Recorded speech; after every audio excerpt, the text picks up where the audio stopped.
Hello everybody and welcome back to another video. Today we're taking a look at the 2020 Colorado Senate race between incumbent Republican Senator Cory Gardner and Democratic challenger John Hickenlooper, who just won his primary in the state of Colorado.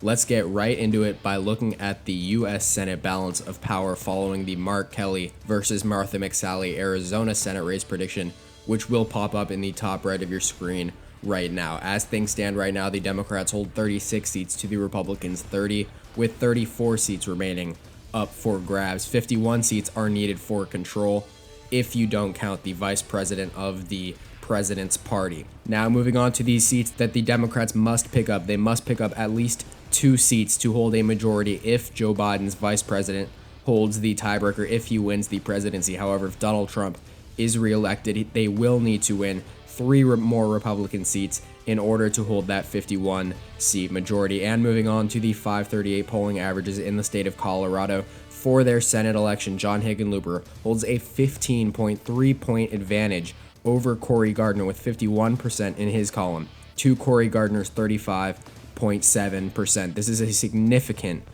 margin of lead in polling averages in the state of Colorado for John Hickenlooper. Now, as for the JHK forecast, they predict that John Hickenlooper will win in the state of Colorado by a margin of 7.4 points, 52.3% to 44.9% to be exact. And finally, looking at the Our Progress forecast, they predict that John Hickenlooper will win by 9.7 points, a margin of 9.7 over Cory Gardner with 53.1% in his column to Cory Gardner's 43.4%. Finally, let's take a look at the 2016 Colorado Senate results, where Democratic incumbent Michael Bennet was elected to a second full term in office. He received 1,370,710 votes, which is more than any candidate in Colorado history. That's more than Hillary Clinton won in the state of Colorado in 2016. He won with 49.97% of the vote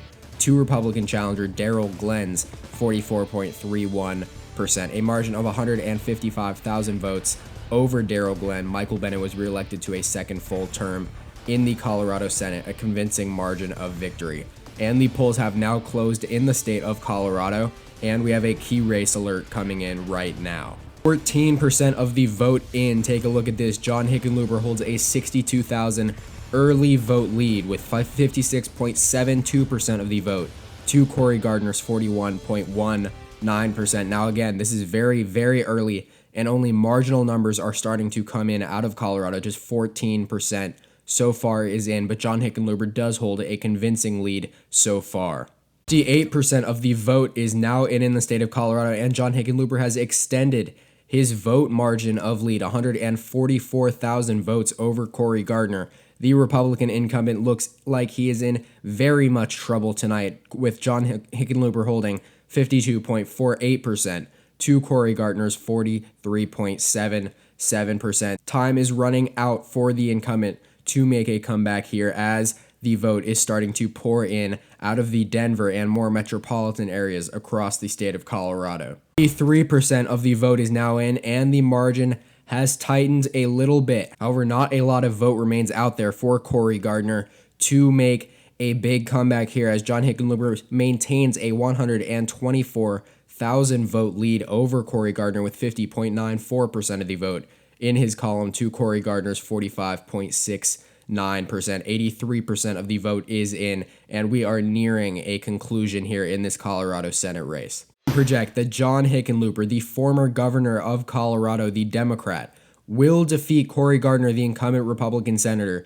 This is another pickup for the Democrats, and one that they were expected to pick up here tonight. He wins with 179,653 votes ahead of Cory Gardner, a margin of 51.44% to Cory Gardner's 45.26%. The Republican incumbent was blown out here in the Colorado Senate race. And taking a look at the Colorado Senate map, looking at the largest 8 counties, John Hickenlooper won in 6 out of these 8 largest counties in the state of Colorado in his path to victory, especially in the county of Denver, the Denver metropolitan area. John Hickenlooper won 80.22% of the vote to Cory Gardner 17.68%. The only two counties in these largest 8 counties that Cory Gardner was able to win in was in El Paso County and in Douglas County. This is a big pickup for the Democrats here as they now hold 37 seats to the Republicans' 30. John Hickenlooper is the projected winner in the state of Colorado, and that does it for today's video. Please make sure to like and subscribe, as well as check out the other videos in this series as well as in the state-by-state prediction series. And if you haven't already, check out the new 2024 primary candidates and election series. I hope you all enjoyed. Make sure to tune in next time.